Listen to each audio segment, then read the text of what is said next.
Boa noite, irmãos e irmãs.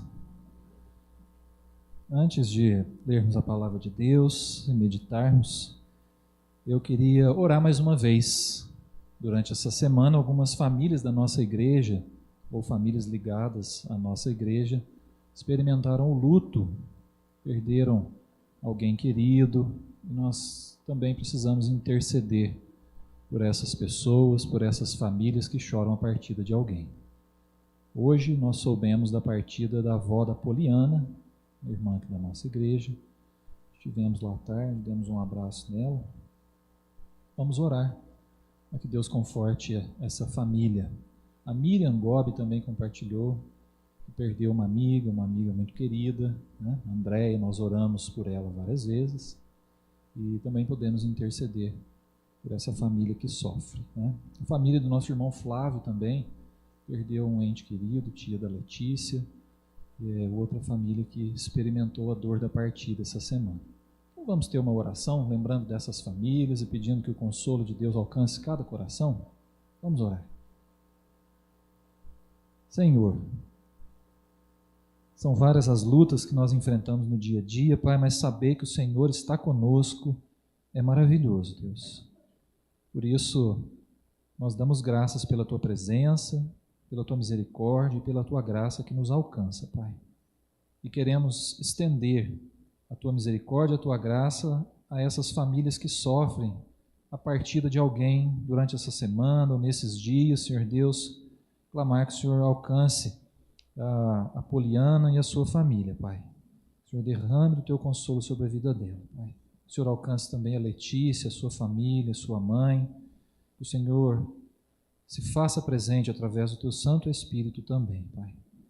Alcance também a vida da Miriam, dos familiares da Andréia, Senhor Deus. Senhor, tenha misericórdia desses corações. Como é difícil, Pai, despedir de alguém. Nós sabemos, Senhor Deus, isso coloca a nossa vida, Senhor Deus, em questionamento, Senhor Deus, muitas vezes perguntas, mas que bom que nós temos o Senhor para acalmar o nosso coração, para trazer esperança. Então que o Senhor acalme esses corações, Pai. O Senhor conduza e derrama a Tua bênção e o Teu amor sobre essas famílias em nome de Jesus. Amém. Meus irmãos, hoje nós lembramos dos 120 anos que a IPI do Brasil vai comemorar ou vai completar amanhã, 31 de julho. Então eu vou fazer uma pausa naquela série que eu vinha fazendo no livro de Jonas, e hoje nós vamos fazer uma mensagem direcionada para esse tema da igreja. Para quem não sabe, no dia 30 de julho de 1903, houve uma reunião do sínodo da Igreja Presbiteriana do Brasil. Naquela época havia somente um sínodo. E nessa reunião foram discutidos vários assuntos, inclusive alguns assuntos que já vinham sendo discutidos há vários anos. Alguns questionamentos que alguns pastores e presbíteros vinham fazendo. Nessa reunião do sínodo do dia 30 de julho de 1903, 7 pastores e 15 presbíteros foram convidados a se retirar da Igreja Presbiteriana do Brasil. É bem provável que tenha gerado um clima difícil, boa parte da igreja não queria ceder a alguns questionamentos, né? Hoje, esses questionamentos que foram levantados lá em 1903, todos eles foram superados na perspectiva daqueles que saíram, mostrando que tinham razão. A intenção deles não era dividir a igreja, a intenção deles era melhorar a caminhada da igreja. Mas, infelizmente, o coração humano às vezes é muito difícil, isso gerou um cisma que não estava programado, mas nasceu a Igreja Presbiteriana Independente no dia seguinte, no dia 31 de julho. Esses 7 pastores e 15 presbíteros marcaram uma reunião lá no templo da primeira igreja de São Paulo, que existe ainda hoje, Rua Nestor Pestana, lá pertinho da Consolação, templo da nossa primeira igreja, né? Que é a catedral. Nesse dia 31 de julho, eles se reuniram ali e resolveram tomar um rumo diferente, caminhar como uma igreja independente. E essa reunião foi marcada porque eles terminaram a reunião cantando o hino O Pendão Real, que é o hino oficial da nossa igreja. Então, assim, bem resumido, assim, só para você saber por que nós somos Igreja Presbiteriana Independente há 120 anos. Se você quiser saber mais informação, nós temos histórico, livros, podemos compartilhar com você, você vai se aprofundar aí no porquê gerou esse cisma, né? Contudo, a igreja caminhou, cresceu. Hoje, a Igreja Presbiteriana do Brasil e a Igreja Presbiteriana Independente do Brasil são irmãs, têm um diálogo muito bom, caminham em unidade, em paz, mas são denominações diferentes. Então, amanhã completa 120 anos dessa reunião que marcou o início da caminhada da Igreja Presbiteriana Independente. Dia 18 de outubro desse ano, essa igreja local vai completar 53 anos. E nós fazemos parte dessa história, dessa igreja local e dos 120 anos da IPI do Brasil. E eu fiquei me perguntando essa semana, por que frequentar uma igreja? Por que participar de uma comunidade? Por que levar a nossa família toda semana numa comunidade para a gente louvar, adorar, ouvir a palavra? Por quê? Você tem uma motivação para fazer isso? O que te trouxe aqui hoje? O que te faz querer participar de uma igreja? Essa pergunta se faz muito importante comemorando 120 anos da igreja. Mas essa pergunta se faz muito importante também, sabe por quê? Porque hoje, meus irmãos, há entre os cristãos os chamados desigrejados. Já ouviu falar? Já tem até nome, né? Para quem se diz cristão, crente, mas não tem igreja. Hoje tem os desigrejados. E está só crescendo esse número de pessoas que não querem mais saber da igreja. Eu acredito que tem alguns motivos para isso. Primeiro motivo, provavelmente essas pessoas se frustraram por alguma experiência negativa dentro da igreja. Houve algum problema, alguma decepção, alguma frustração. E por causa disso, saíram da igreja. Nós participamos de uma geração, meus irmãos, que não sabe lidar com frustração. Pessoas não sabem lidar. É muito mimimi. Tudo casquinha de ovo. As pessoas não querem insistir em resolver os problemas. É mais fácil desistir da igreja. Nós vivemos numa geração assim. Por outro lado, eu acredito que um outro motivo é que a mensagem do Evangelho ela é um pouco perturbadora na geração que a gente vive. Nós vivemos numa geração que prega uma autoafirmação do ser humano. A nossa geração ela diz assim, olha, você é capaz, não deixe ninguém dizer o que você deve fazer. Você tem autonomia, é uma geração que quer pregar a liberdade, a independência. Mas aí a gente se encontra com o Evangelho, a gente se depara com a mensagem do Evangelho, e o Evangelho chama a gente a negar a gente mesmo e se arrepender. Não bate.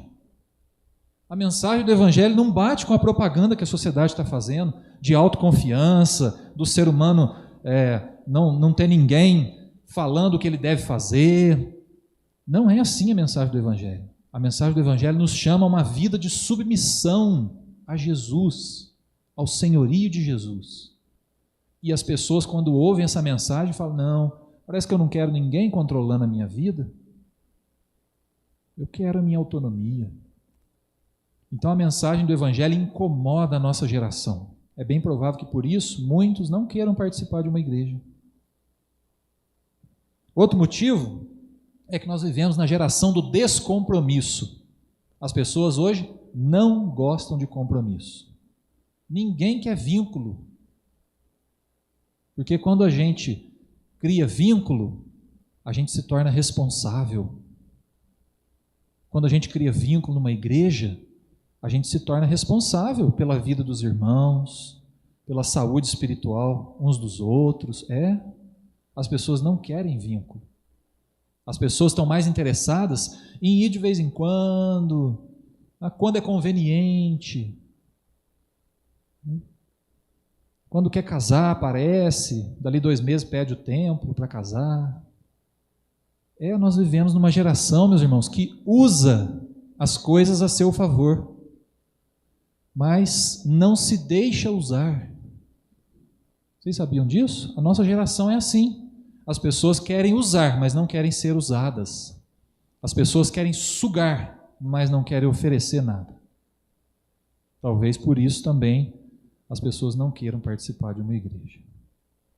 E eu queria compartilhar com vocês, rapidamente, 3 textos da Bíblia que nos incentivam a participar da igreja, que nos motivam a valorizar o povo de Deus, a comunhão. 3 textos da palavra de Deus, para mim, para você, para a gente levar para casa, para não esquecermos como isso é importante. Primeiro, Salmo 84. Abre aí comigo, no Salmo 84.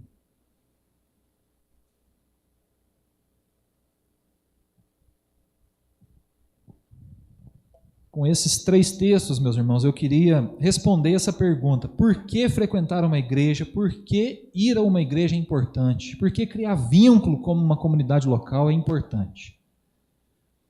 Quero que você tenha convicção, se alguém perguntar para você, por que você vai na igreja? Salmo 84, eu vou ler os 3 primeiros versículos que dizem assim: quão amáveis são os teus tabernáculos, Senhor dos exércitos. A minha alma suspira e desfalece pelos átrios do Senhor. O meu coração e a minha carne exultam pelo Deus vivo. O pardal encontrou casa, e a andorinha ninho para si, onde acolha os seus filhotes. Os teus altares, Senhor dos exércitos, Rei meu e Deus meu. Eu acredito, meus irmãos, que não há linguagem poética mais linda, mais profunda para falar do templo, da casa de Deus, do que o Salmo 84. Que texto espetacular. Sabe o que o salmista está dizendo aqui? Ele está dizendo que a casa de Deus, ele ama a casa de Deus. Quão amáveis são os teus tabernáculos, Senhor dos exércitos. A minha alma suspira. Eu desejo estar lá, do fundo da minha alma, do fundo do meu coração. E ele usa um exemplo da natureza que é fantástico. Ele fala assim: para mim a casa de Deus é um ninho. É um ninho. Assim como o pardal encontrou casa e a andorinha ninho para si, onde acolhe os seus filhotes, assim é a casa de Deus para mim. É um ninho.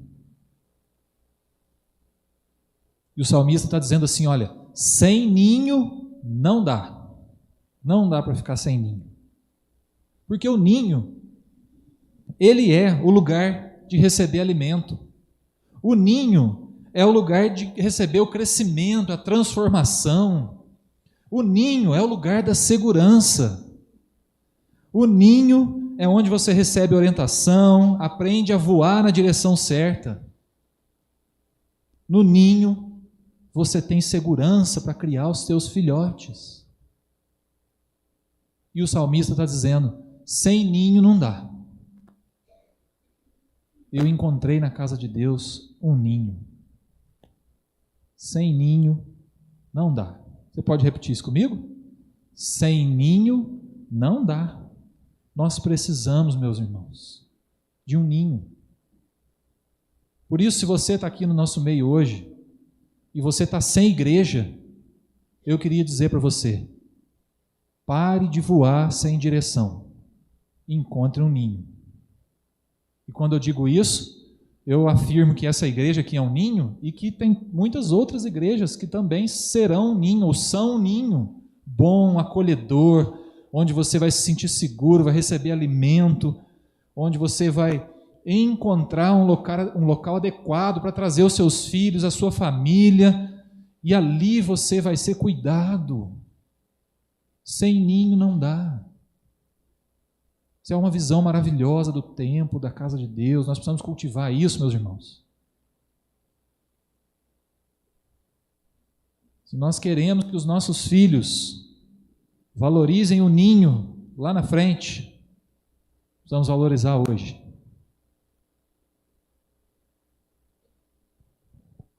Você conhece alguém que está sem ninho? Fale isso. Você conhece um desigrejado? Alguém que está achando que está tudo certo, porque está seguindo a vida com Deus do seu jeito? Então fale para essa pessoa, procure um ninho, ache um lugar de segurança. Na hora da dor, do sofrimento, você vai ser acolhido, você vai ser consolado. Na hora da alegria, vão se alegrar com você. Na hora da lágrima, mais gente vai chorar com você. Procure um ninho, não fique sem ninho. Linda a imagem do salmista, né? Para a gente não esquecer nunca mais. Precisamos de um ninho. Segundo texto que eu queria compartilhar com vocês, está lá em Mateus capítulo 16. Abre lá comigo no Evangelho segundo Mateus capítulo 16. Agora nós vamos para uma palavra de Jesus. A primeira vez que aparece a palavra igreja na Bíblia está aqui em Mateus 16 e vem da boca de Jesus.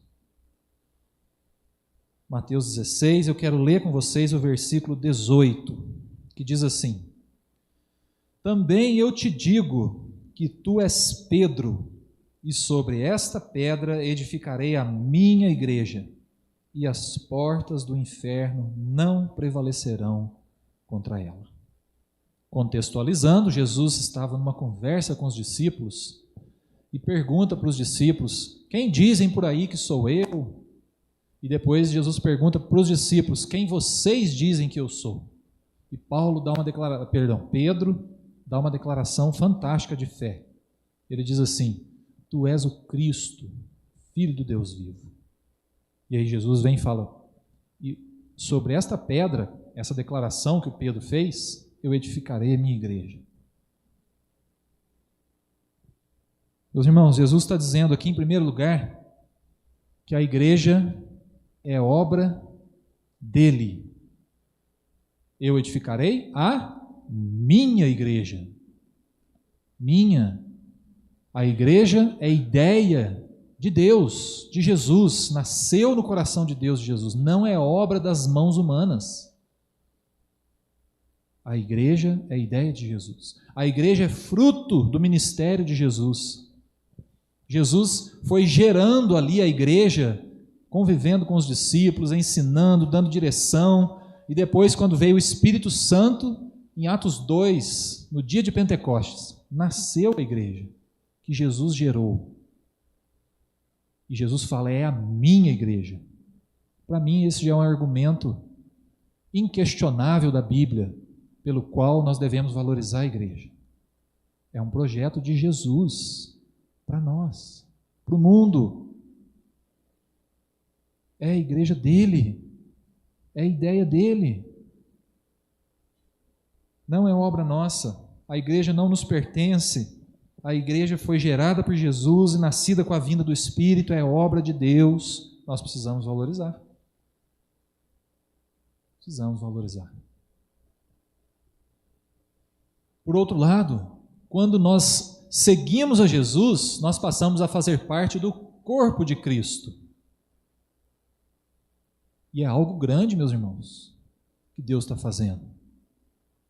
Eu já escutei algumas pessoas dizendo assim: nossa, eu queria participar de uma coisa assim, mundial, né? Que gerasse assim um alcance mundial. Meus irmãos, nós participamos do maior projeto de salvação da humanidade, a Igreja de Jesus, que não tem placa, não tem nome, mas que trabalha para a glória de Deus, que trabalha para transformar corações, para melhorar a sociedade, para manifestar o nome de Deus no mundo. Nós participamos desse projeto, é mundial, é global. A nossa igreja local faz sentido justamente por a gente saber que nós participamos de algo muito maior. É a igreja de Jesus, é Jesus dizendo: a minha igreja. A minha igreja. Você sabia que esse projeto durará para sempre? Você participa de um projeto que dura para sempre.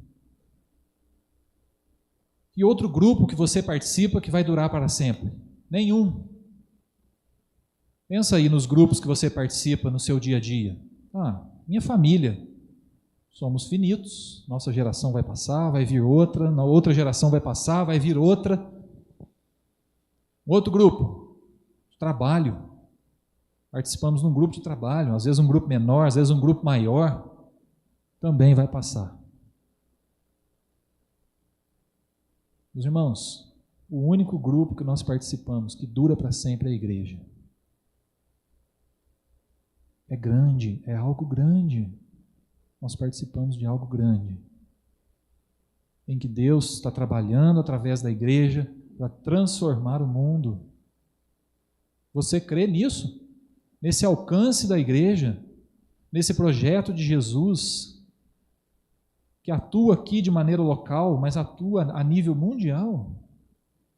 É a obra de Deus, meus irmãos. É Jesus dizendo, é a minha igreja. Mas tem um ponto difícil aqui, que eu queria mostrar para vocês no texto. Jesus diz, edificarei a minha igreja e as portas do inferno não prevalecerão contra ela. Opa! Vai ter oposição. Vai ter luta. Vai ter batalha. As portas do inferno. A igreja de Jesus está aqui, não é só para fazer volume, construir templos, é para lutar contra as trevas. Vai ser duro, vai ser difícil, mas nós vamos ter que lutar. Nós vamos ter que viver de tal forma que o mundo veja em nós a glória de Deus. Assim as portas do inferno não prevalecerão. Nós vamos ter que viver de tal forma que o mundo olhe para nós e encontre Jesus, encontre graça, amor, justiça. Essa é a igreja de Jesus. O mundo nos conhecerá sim, porque nós viveremos para a glória de Deus.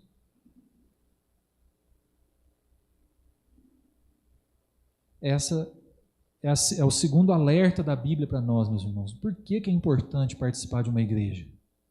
Primeiro, porque sem ninho não dá. Segundo, porque a igreja é de Jesus. Você pode repetir isso comigo? A igreja é de Jesus. Temos que valorizar a igreja porque é dele, projeto dele, obra dele. Pastor, mas é imperfeita. É mesmo. E Jesus quis, mesmo assim, usar a igreja. Foi fruto da obra de Jesus, fruto da vinda do Espírito Santo, chega até nós hoje ainda imperfeita, mas ainda um instrumento eficiente nas mãos de Deus. Valorize a igreja, ela é de Jesus. Último texto, meus irmãos, Hebreus capítulo 10. Pode procurar aí que tem Hebreus na sua Bíblia. Está lá antes de Tiago, Pedro.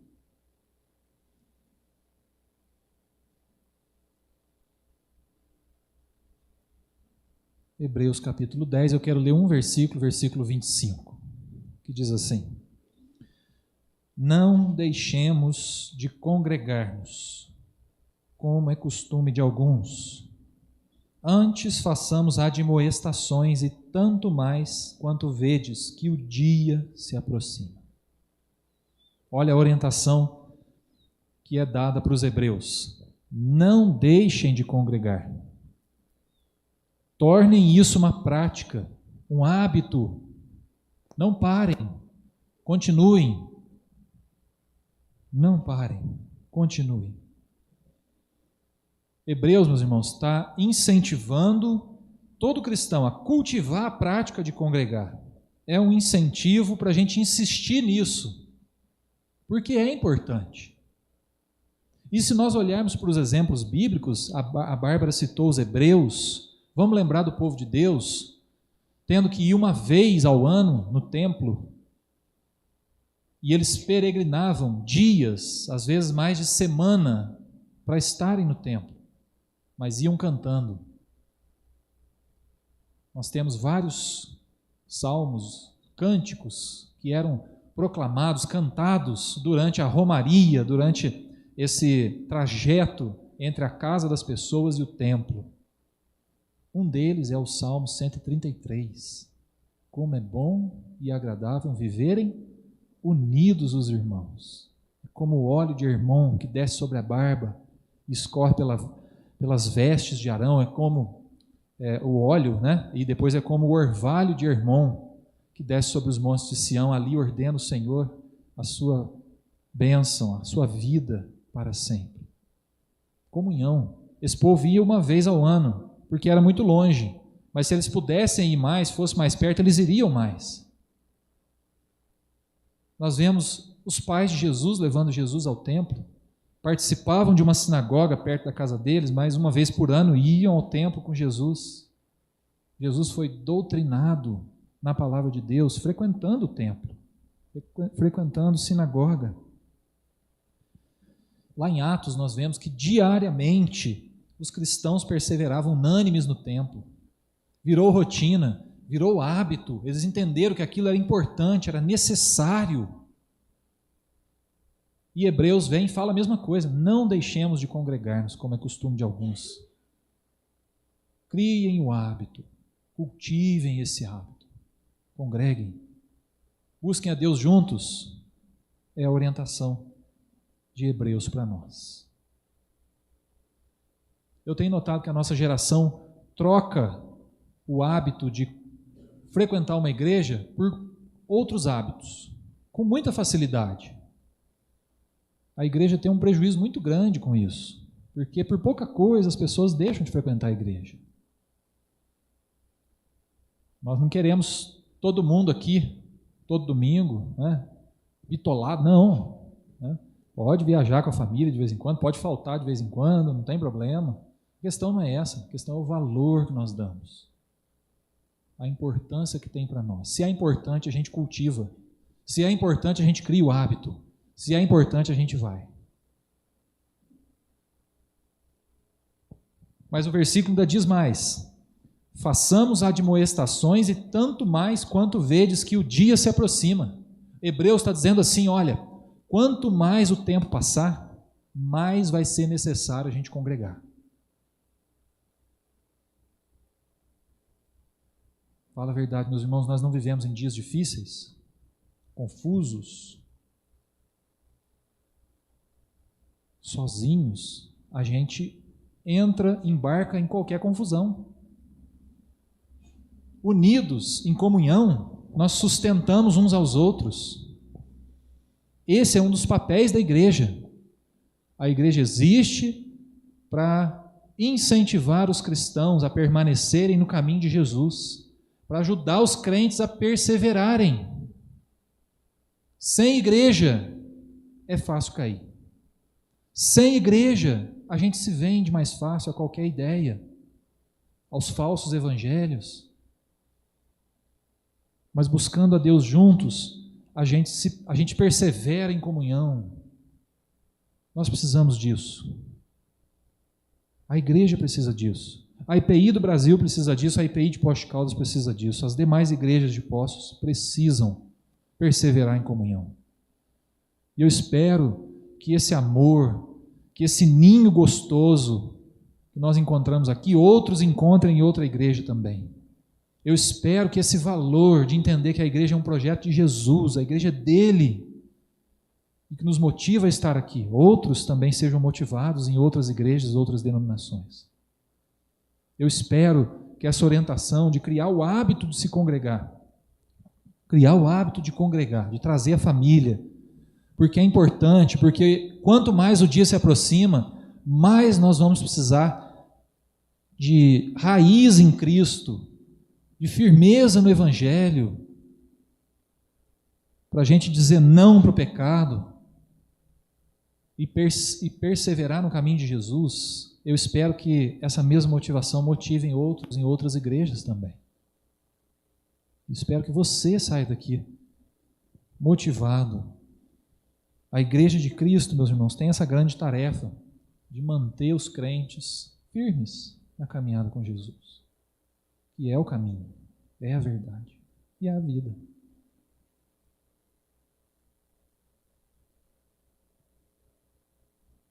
Um pouquinho de história. Quem participa dessa igreja vai lembrar dos nossos fundadores aqui dessa igreja local, família do seu Flauzino, vô do Josué, a família do seu Abner. A classe de escola dominical aqui dos homens ganhou o nome, do seu Abner, classe Abner. E não é à toa, é porque ele gostava da escola dominical, é porque ele vinha com a dona Clotildes quando podia. Os mais velhos lembram, não é? Vocês lembram do Dr. Cid? Um médico aqui da nossa cidade, foi ele que fez o meu parto, meu e do meu irmão. Foi ele que depois do Isaías descobriu que minha mãe estava esperando gêmeos. E o Dr. Cid foi uma pessoa que amou a igreja. Uma das coisas que marcou a vida dessa igreja é que o Dr. Cid morou numa casa aqui para baixo e tinha uma quadra no fundo da casa dele.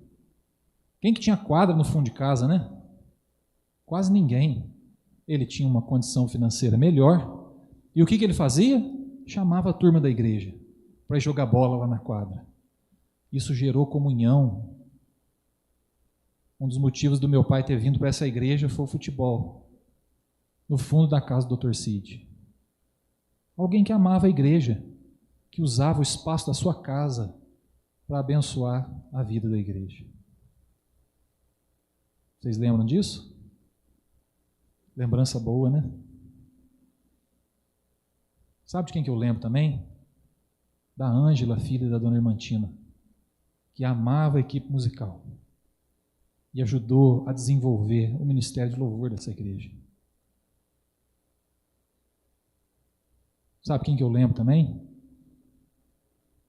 Eu lembro dos meus avós, que ajudaram a fundar essa igreja e participaram de um jeitinho muito humilde aqui, mas amaram a igreja, do jeito deles. Participavam da escola dominical, reunião de oração, culto. Perder um desses era um pecado para eles. Amavam a igreja. Vocês lembram da Ederci? Irmã nossa, que ficou órfã muito cedo, mas encontrou na igreja uma família. Como era gostoso visitar a Ederci. Do que ela falava? Da igreja. Pessoas que amavam a igreja, porque a de Jesus não é um projeto nosso.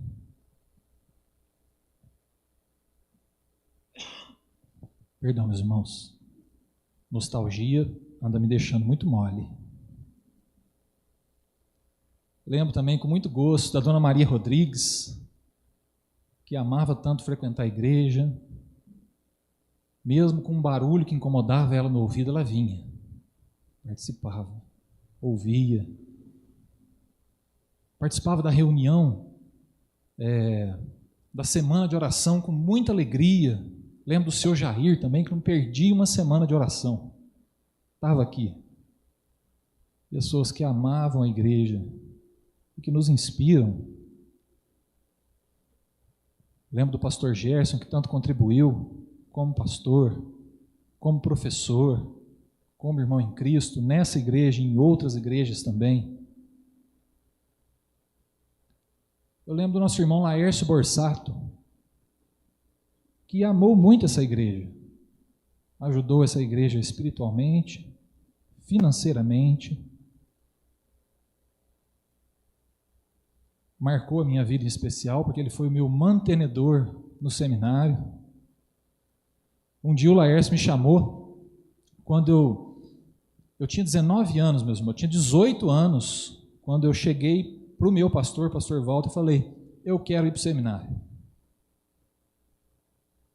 E algumas pessoas ficaram muito contentes, mas outras chegaram para mim e falaram assim: Ricardo, mas como é que você vai fazer isso? A tua mãe ficou viúva faz pouquinho tempo. Fazia mesmo, tinha 1 ano. E aí bastante gente falava isso: mas você tem certeza que você vai? Vai deixar tua mãe, a tua irmã, de 15 para 16 anos, novinha? E outros apoiavam, com muita alegria. Um dia o Laércio me chamou para conversar, eu lembro direitinho, nós tínhamos uma rampa aqui, vocês lembram da rampa que tinha ali fora? A rampa tinha um cantinho ali, era o cantinho da rampa, quem frequentava ali era a turma do mal, né? Jair Júnior, Rodriguinho, Alex, eu frequentava o cantinho da rampa, você lembra, né, Juninho? A gente ficava no cantinho da rampa ali conversando. Um dia o Laércio me chamou naquele cantinho lá, falou: fiquei sabendo que você quer ir para o seminário. Eu falei: já vem mais um dizer que a minha mãe está viúva, né, que tem certeza que você vai. E não, sabe o que ele falou para mim? Ele falou: olha, eu vou te ajudar financeiramente até você se formar. Quebrou minhas pernas. Por que, meus irmãos, que alguém se desprende para ajudar um menino de 18 anos? É porque ele me achava legalzinho? Não. Porque ele amava a igreja de Jesus. E ele acreditou no meu ministério, investiu, foi muito importante. A ajuda que o Laércio me mandava, me dava condição de vir para as férias, para eu passar as férias aqui. Sem aquela ajuda eu não tinha condição financeira, porque era muito apertado, pagar aluguel, se manter lá em Londrina, né? Exemplos, meus irmãos, aqui da nossa realidade. Tem outros, tem muitos outros. Eu não tenho tempo de ficar citando muita gente aqui, mas tem muitos outros. Pessoas que amaram a igreja de Jesus. E eu queria incentivar você a amar a igreja de Jesus. Sair daqui valorizando, sabendo responder por que você frequenta uma igreja. Por que você traz a sua família todo fim de semana? É porque você achou um ninho? É porque a igreja é de Cristo? É porque nós precisamos congregar. Precisamos. Muitas pessoas que estão sem igreja, a conclusão que as pessoas chegam: eu não preciso da igreja. Errado, meus irmãos. Isso é antibíblico. A Bíblia nos mostra que nós precisamos da igreja. Precisamos. É muita prepotência do ser humano dizer: eu não preciso de um projeto que Jesus criou para nós. É muita petulância. Nós não podemos fazer isso. Nós não podemos. Para crer em Jesus eu não preciso. Não precisa mesmo. Para crer não precisa a fé em Jesus, mas para a gente cultivar a fé precisa. Para a gente crescer na fé precisa. Então incentivo você a amar a igreja, valorizar a igreja, participar da igreja. Vamos orar, meus irmãos? Queria orar com você. Feche os teus olhos, curva a sua cabeça. Vamos refletir sobre a nossa vida, sobre a importância que nós damos para a igreja de Jesus. Vamos orar por isso. Pense aí como é que está a tua vida, teu valor para a igreja de Cristo. Se está um valor baixo, revalorize isso na tua vida. Peça para Jesus trazer nova perspectiva para você, para a sua família, para você congregar com alegria, com disposição, valorizar a igreja de Jesus. Vamos orar? Pai, nós queremos agradecer, Pai, porque o Senhor não nos deixou sozinhos. O Senhor enviou o Teu Santo Espírito, o Senhor criou a igreja para que pudesse ministrar os nossos corações, para que nós pudéssemos crescer na fé juntos, não desanimar, perseverar junto com o Senhor.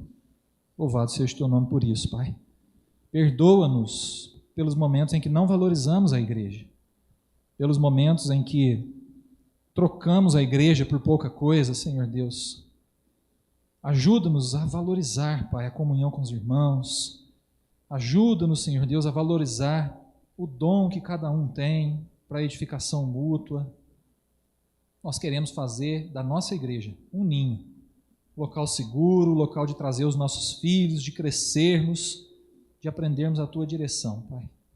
Nós também entendemos e declaramos: a igreja é do Senhor Jesus. É obra linda, é obra maravilhosa, ainda imperfeita, mas está sendo aperfeiçoada no nome de Jesus. Está sendo trabalhada pelo Espírito Santo, Pai. Por isso nós queremos valorizar a igreja é Tua.